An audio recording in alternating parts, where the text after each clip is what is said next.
Hey guys, paying with crypto on PayPal in 2025 is easier than it was a few years ago, but it still comes with some important details that you should know.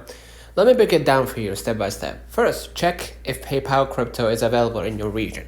PayPal's crypto service isn't available everywhere. As of 2025, it's supported in the US, UK, EU, and selected countries. If you're outside these regions, you might not be able to use PayPal directly to pay with crypto. You'd have to withdraw to another wallet first. Secondly, what you can actually do on PayPal, you can buy, hold, sell, and pay with crypto. The supported coins in 2025 include Bitcoin, of course, Ethereum, Litecoin, and Bitcoin Cash. Some regions now also support Solana and Polygon, right? When you pay with crypto through PayPal, you're not actually sending the coins directly to the merchant. Instead, PayPal converts your crypto into local currency at checkout. So the store still gets paid in dollars, euros, etc.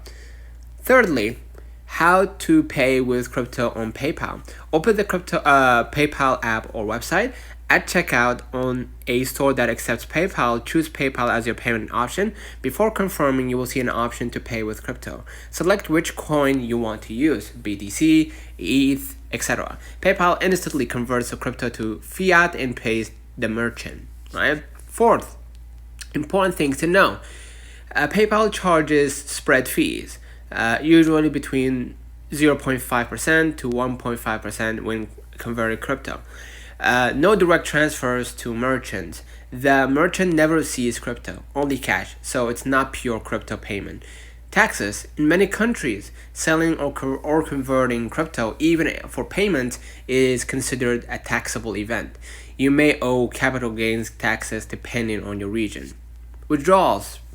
You can now withdraw your PayPal crypto to external wallets, meaning if you want true crypto payments like sending BTC directly or Bitcoin, you can move it out and pay from your own wallet instead. So, in short, paying with crypto on PayPal is simple.